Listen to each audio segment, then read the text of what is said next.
happy Friday to you, friends and family. Tyler, Fulghum, and Anita Marks with you, ready to send you on into the weekend, hopefully with some thicker pockets. We're going to dive into better bets in the NFL. Our buddy Ian Parker is going to join us to break down a pretty good UFC 273 card. Diamond Dollars is back, and we'll dabble in the NBA as well. Anita, you see me rocking my Sunday red for Tiger. It's not working today because, like you throwing those uppercuts, Augusta is kicking his butt today, my friend. It is. How are you feeling right now? When we are recording this, we're live, of course. We're talking about the cut line being 4. He's +3. He only has two bogeys to dabble. He still has 11 holes to play. How you feeling, Tiger? How you feeling, Tiger, Tyler? All right. Enough, Tiger. Hopefully, by the time we're done with this, I am able to check the scoreboard, and he's put a few circles on the scorecard. You know the drill. You may already be watching here, youtube.com/ESPN Sports Betting. Go there, subscribe, follow. Get your gambling content populated to your device so you can make that money. Let's start helping you make that money. Let's get this Friday show kicked off, Anita. We're going to start in the NFL. We're going to play a game of better bet. I give you 2 options. Which one to you is the better bet? A couple of NFC powerhouses here. Better bet, Anita Marks. Green Bay going under 11 wins this season, or the San Francisco 49ers going over 10 wins this season? Green Bay Packers going under. Here's why. The 49ers, listen, Tyler, they are built to win right now. There is no way they trade Jimmy Garoppolo. I know he's coming off of shoulder surgery, all that good stuff, but Trey Lance is not ready to play, start, win in the NFL, so I don't expect them to trade Jimmy Garoppolo. I expect the 49ers. And here's another thing. The NFC West is for the taking. You got Seattle. This is going to be a rebuild year. I don't know what the heck's going on with the Arizona Cardinals. Really, the competitive team, obviously, is the Rams, trying to repeat, win another Super Bowl. On top of the Packers, their division gets a little bit more competitive, and the loss of Devontae Adams, I think, is going to be huge for Aaron Rodgers and the Green Bay Packers. So I'm going to go Green Bay Packers under. That's my play. Yeah, I'm going to go San Fran over 10 wins is the better bet. Unless Aaron Rodgers gets hurt, I think we've pretty much determined that the baseline for this team is going to be 12 to 13 wins, especially now that there's a 17-game season. All Rodgers and Matt LaFleur have done together is win 13 games, including last year when they were 13-4, I believe. So the fact that that division is not very good, Chicago's still rebuilding, Detroit's still rebuilding, Minnesota's the only legitimate threat, but they still have Aaron Rodgers. They, I imagine, are going to add some wide receiver help, whether it's in the draft or a later free agent. I just think they're going to win at least 11, 12, 13 games. I do think San Francisco is legit at over 10 wins for all those reasons you mentioned. Whether it's Trey Lance or Garoppolo, I think they're going to have a really good team, and the NFC is just watered down in general. I personally think Lance gives them a better chance to win, but obviously they can win with Garoppolo as well. So whoever is QB, I think will help them to over 10 wins. All right, let's go to the AFC West, Anita, which is now like the nastiest division that we've ever seen in the history of the game. Better bet to you, Kansas City without Tyreek Hill to go over 10.5 wins, or the new look Denver Broncos with Russell Wilson to go under 10 wins? Neither, tomato. No way. Okay, so I'm with Kansas City in the under, and I'm with Denver in the over.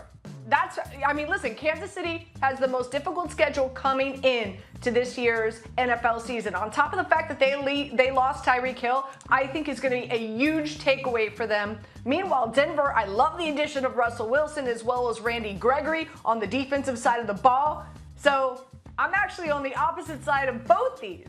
So I have no play here, sir. No play for me. Thank you. I'm on the opposite side of both of them as well, but I will complete the assignment. The one that is a slightly better bet is for Denver to go under. And that's crazy to say Kansas City over 10.5, but I really do think this is going to be a minor one-year regression setback for them. I actually love their odds to miss the playoffs altogether. I think it's plus $2. Of course, if something happens to Patrick Mahomes, kiss it goodbye. We're not wishing for that, but that's always a consideration. with the competition in division and Nathaniel Hackett being a head coach for the very first time in his life and Russell Wilson being a little bit older and this team having to do more to make up wins, whereas Kansas City has to drop wins, I'll say the slightly better bet is Denver under 10 wins, but it's not a bet I'll be making. Anita, like you, I would be betting Denver over 10 wins, the Chargers over 10 wins, and Kansas City under 10.5 wins, because I do think that's the way that division is kind of going to shake out. All right, to two teams in the NFC that might not be that good this year. Better bet for you, Anita, the Seattle Seahawks without Russell Wilson under 6 wins, or the Detroit Lions in year 2 of Dan Campbell over 6 wins. I'm going Seattle under here. I think the loss of Russell Wilson is going to be traumatic for Seattle. Listen, Seattle won because of Russell Wilson. I mean, there were so many areas that they were just absolutely horrific in. Offensive line, on defense. I mean, the team is really bad, and Russell Wilson willed them to win. And now that he's gone, that's going to be bad. They have Drew Lock right now. What I'm hearing here in New York is Seattle is trying to trade up with the Giants to move up to either 5 or 7. I don't think they have enough draft capital to get up to 5, possibly 7, to get a quarterback. And with all due respect to all these rookie quarterbacks coming out this year, not one of them are worthy of a first-round pick, because not one of them are going to be able to come in and play and do anything for any NFL team this season. So for me, it's Seattle. I'm taking the under. Yeah, I agree with you here. I think Seattle under 6 is not only the better bet, but a pretty strong bet to make this season. Not only did they lose Russell Wilson, and they play in a division that has a couple teams we just talked about, defending champ Rams, the an NFC championship game contending San Francisco 49ers, and a Cardinals team that may have some issues but is at least talented. They not only lost Russell Wilson, they lost the heart and soul of their defense as well, Bobby Wagner, who goes to the Rams and has made no bones about the fact that he wants to kick their butt for the way they kind of dismissed him without giving him a proper phone call after all he had done for that organization, win a Super Bowl, 6-7 straight first-team All-Pros. So I think Seattle is really, really going to take a big step back on both sides of the ball. Maybe DK Metcalf or Tyler Lockett gets dealt as well. But I think a very strong bet and the much better bet here is the Seahawks under 6 wins. I think they're going to struggle, maybe be one of the 2 or 3 worst teams in the entire NFC next year, alongside maybe the Atlanta Falcons and an NFC East team, because the NFC East is always garbage. But we agree there at least. Seattle under 6 wins, the better bet. All right, let's get away from the gridiron for a little bit, but we can stay violent. We want to mix it up. Well, let's move to the mat. UFC 273 this weekend, and we have to break it down right now on Bet.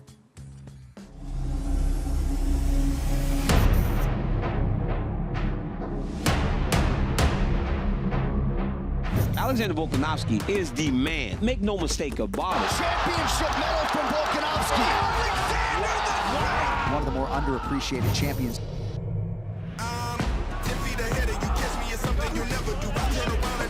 When you get a Korean zombie fight, you know that it's going to deliver. His knee was down. Completely illegal knee. The fight's over. That's it. Aljamain at his best. It's hard to watch the way that first fight went. There's some animosity there.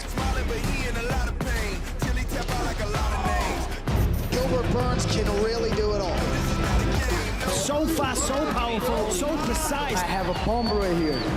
Have you ever seen a phenom like Khamzat Chimaev? He's different than any fighter I've ever seen. Just like that, the hype is real.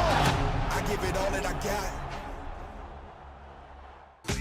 Ian Parker joining us here on Bet to break down this UFC 273 card. Ian, as always, we appreciate the time. Let's dive right in. One of the more intriguing matchups on the card, Alexander the Great against the Korean Zombie. This should be a good one. Alexander the Great is on a 20-fight win streak, and books are making him the overwhelming favorite. Volkanovski minus $7 against the Korean Zombie. How does, though, if it would happen, the Korean Zombie spring an upset?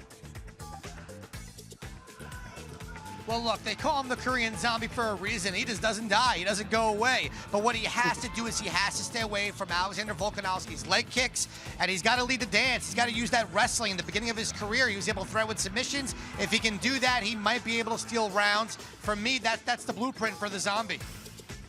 Yeah, Ian, we know you would never advise laying $7 in any type of mixed martial arts fight. That's just too much juice for what is a sport that can end in the blink of an eye. So what is the best play or best matchup or best way to wager your money in this particular bout?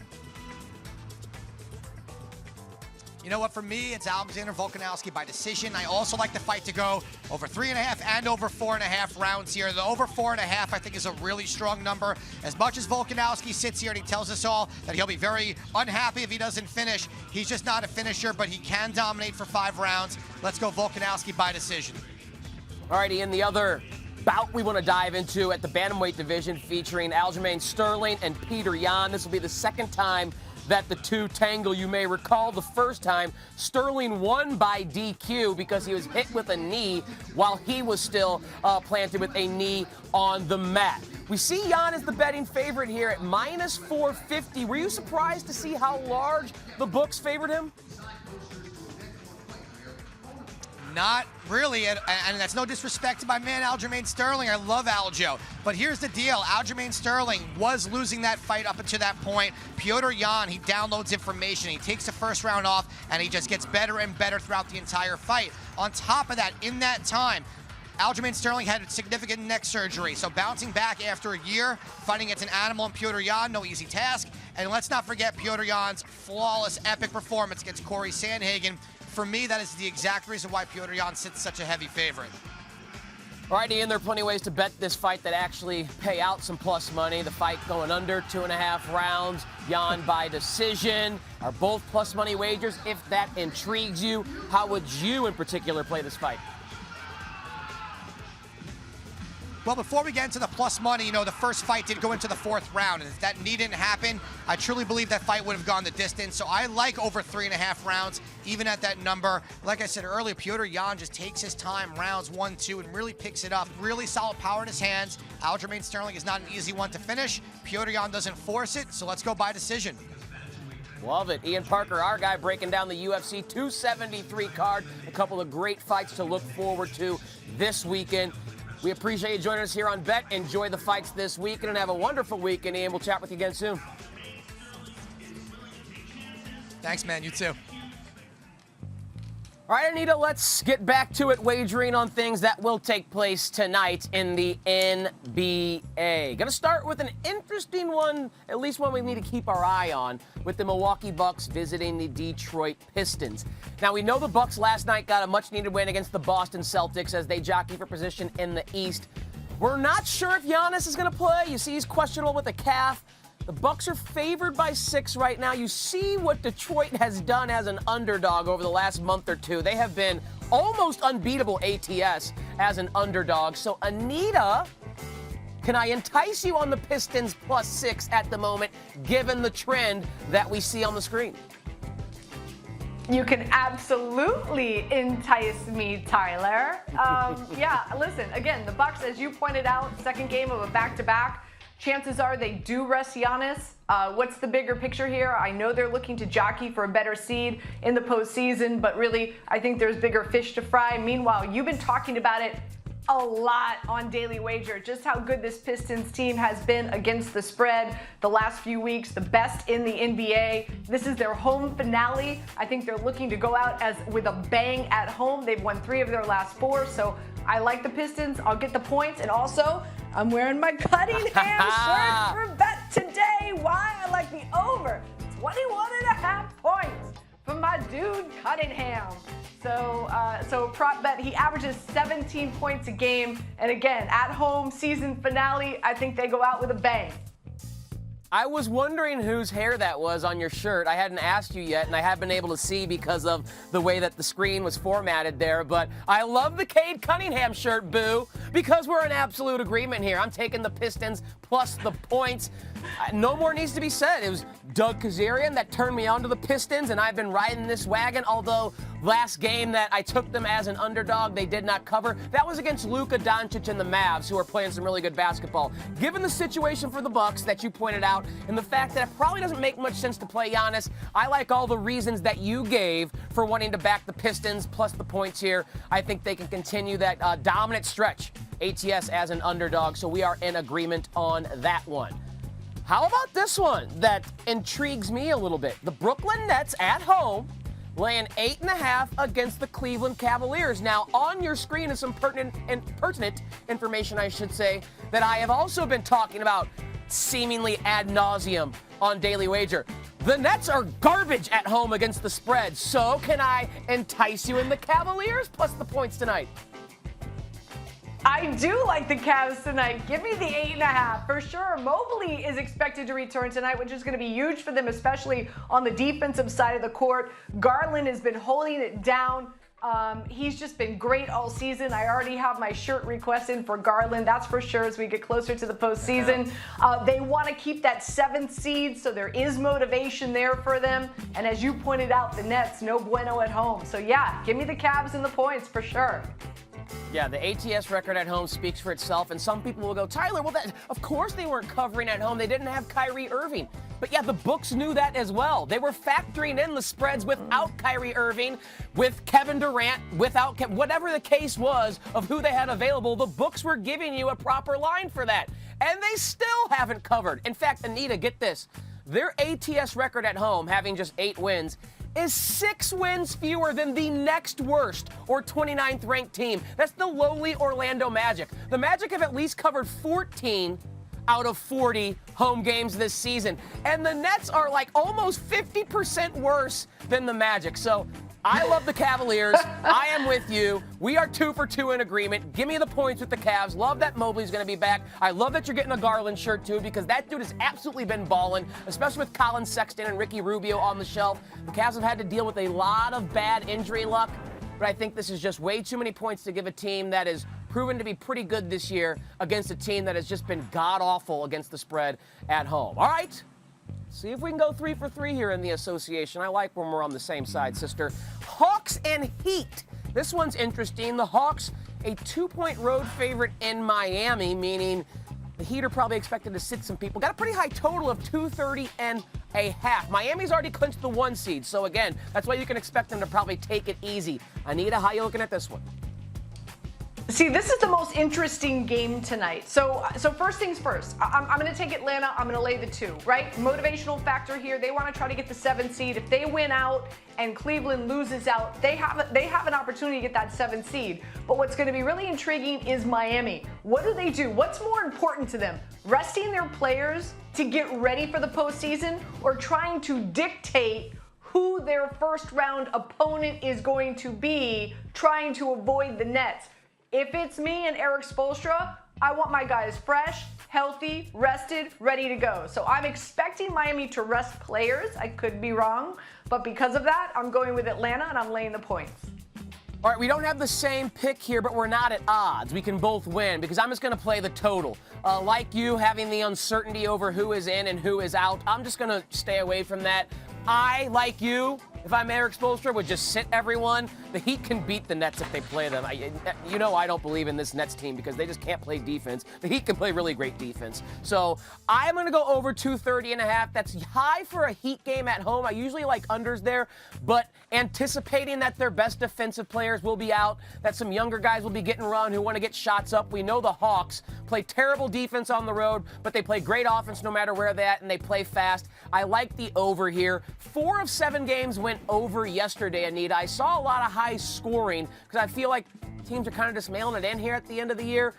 The Lakers-Warriors went over by 21 points. The Boston-Milwaukee game went over by 20.5. The Raptors-Sixers went over by 12.5. The Spurs-T-Wolves went over by 8. The 3 games that did not go over their total missed by just 3 points and 1.5 points in the other 2. So there was a lot of scoring. Even the unders were tight. The overs were rocking chair winners. So at the end of the year, I'm just going to be making over picks in the NBA, over 230.5 for this Hawks-Heat matchup. All right, Anita, let's stay in the association, but switch it up a little bit, a little different flavor. We can crossover dribble here. We're going to play a game of Take Your Pick. So what I am going to do is get out the trusty iPad here, and you'll see on the screen, Anita, 2 options, 2 bets you can make in the NBA tonight, and very simply, pick which one you'd prefer. So let's start with a couple of very big underdogs. The Raptors are 11.5-point favorites against the Rockets. The Mavericks are almost 3 touchdown favorites against the Blazers. Take your pick. Would you rather take the points with Houston or Portland? Give me the Blazers. I'll take the points with Blazers, not just because they're more points, but I'm looking at Houston. They've got the worst record in the NBA. They've only won 20 games this season. They've lost 5 straight. They have a ton of turnovers every game. They're jockeying for that lottery pick, trying to get the #1 pick overall. And Toronto has a good defense. So for all those reasons, give me the Blazers and more points. Yeah, okay, I'm on the other side. I'm going to do the Raptors. And I will say this, it's not comfortable because, gosh dang it, having 19.5 points is really, really fun. That's a good, chunk of change to start on the scoreboard with. You know what I'm saying? But, man, when I look at the 2 teams that they're playing there, the Mavericks are just a little bit better. Not a little bit. I think they're quite a bit better than the Raptors. I think the Rockets, although they're not really trying to win right now, they at least have a couple of players in Kevin Porter Jr. and Jalen Green, Alperen Şengün, the young rookie they have, who they want to have go out there and play good ball, play well, get up and down and score points. The Trailblazers are just a wretched basketball team right now. They lost by, I think, 27 or 28 last night against the Pelicans. They're losing by 20 or 30 each and every night. They're one of those teams that I just can't bet on, although you're double dog daring me by almost giving me 20 points. So maybe, Anita, if it was 20, I would say Trailblazers. I just like the Rockets team a lot more than the Blazers, so we're at odds there. I'm going to take the 11.5, even though it's a lot less points against the Raptors. All right. Let's see if we can get back on track here. How about a double-double? Take your pick tonight. LaMelo Ball at +150 or Nikola Vucevic at -190. Yeah, give me one of the Ball brothers, especially at plus money. Are you kidding me? The Hornets, they're still playing for something. That 8th spot, he has 3 double-doubles in his last 5 games with points and assists. I think he's going to go off tonight. So. Well, I'm with you, girl. I like LaMelo Ball as well. The price is way more attractive at +150. I never like laying 190. And Vucevic is not one of those guys that, to me, is a guaranteed double-double like a Nikola Jokic or like a Giannis Antetokounmpo, you know. He, of course, gets a lot of them, but he's not necessarily a guy who is guaranteed 10 rebounds each and every game. Not that LaMelo is guaranteed 10 assists every game, but he could also get you some rebounds as well. He's had triple-doubles this year, so it's not like he can't get 10 rebounds. It could be points and rebounds. It's more likely points and assists. Don't get it twisted. I just like LaMelo as the better player. Vuce is great. He's an all-star. But LaMelo is turning into a stud right in front of our eyes. The price is way more attractive at +150 versus -190. And there's more outs, so to speak, because Vuce is only going to get a points, rebounds, double-double. It's more likely going to be points, assists with LaMelo, but he could give you points, rebounds as well. So we're in agreement there on LaMelo. All right, how about this matchup we'll see tonight? First to 20 points in the Suns and the Jazz. You see the pricing is the difference there. The Jazz, the -125 favorite to be the first to 20 points. Suns, a little more attractive price at -105. We know they, of course, locked up the #1 seed in the Western Conference long ago. So take your pick, Jazz or Suns, first to 20. Yeah, I'm surprised with the odds here. Listen, this is what we've heard from the Suns. Ever since Chris Paul came back, their offense hasn't been as smooth as it was prior to him getting injured. And they want to come into the postseason with some momentum. So I think the expectation here is that they're going to be resting players, but I don't believe they do so. So also, I'm expecting a really great matchup with Booker defending Mitchell. And so I'm going to go with the Suns here. The odds are better, and I believe that they really want to go into the postseason with some good momentum, and I think they're trying to get their offense back on track. Well, as you see, we are in agreement yet again. The price, again, is another big deciding factor. Obviously, the Suns are the better team.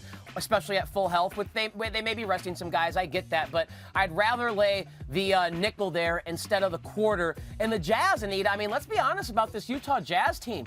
Something just doesn't seem right with them. They have struggled big time this season relative to expectation. Obviously, they're still going to be in the postseason, but now you hear all these rumors and narratives about Rudy Gobert and Donovan Mitchell and their relationship. Mike Conley hasn't played as well this year. Some of their role players haven't been as good. You know, Jordan Clarkson, last year's Sixth Man of the Year, isn't going to win that this year. Likely going to be Tyler Hero down in Miami.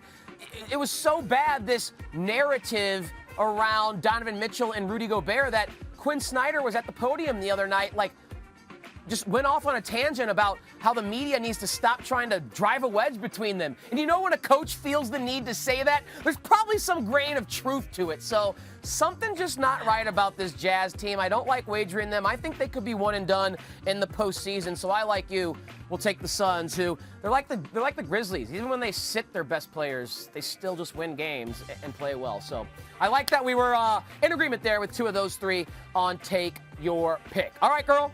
Enough NBA talk. We've played it as many ways as we possibly could. I hope you not only enjoyed the opening round of the Masters on Thursday, but Major League Baseball's opening day as well. So let me introduce you, Anita, to the game Diamond Dollars, because I'm not sure you played it last year. I think it was just Joe and I. Each of us, by our wonderful producer, Weimer, has been given $100. She put a Benjamin in each of our pockets. That's our starting bankroll. We can make one or more Major League Baseball bets with any amount that we have in our bankroll to try and build it throughout the regular season. Now, I went bankrupt on August 2nd last year, but Weimer was just and kind enough to refill my bank account with another 100, and in the last month of the season, I actually made up my losses and more. So I'm in the black, baby. I'm doing well from last year, but we're starting with a clean slate this year. You see the rules, and I will let you go first with your first Diamond Dollars play. Tell the people how much of your $100 you're going to wager and which way you are going to wager that money for today's MLB slate. Right, so keep in mind, because this show airs at 4 o'clock, there's only 3 games on the slate that we can choose from. You and I hosted the podcast earlier. I told you I had a 3-way run line parlay that I was playing today, and I'm going to include one of those. And of course, that's the Blue Jays. A lot of people expecting them to win the American League East. I'm going to put $25 on the Blue Jays on the run line.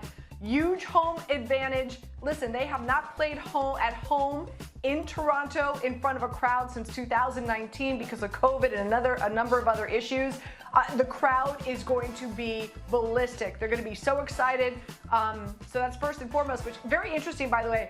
Blue Jays have not won a season opener in 10 years.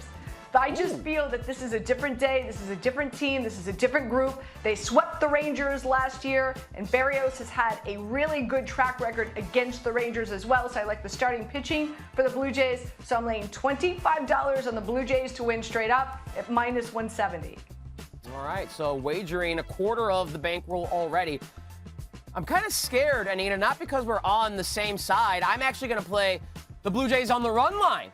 So I'm going to wager $20 and get a nicer return of 43, which just means they have to win by 2 runs. So hopefully the Blue Jays win this game like 7-2. We're both winners.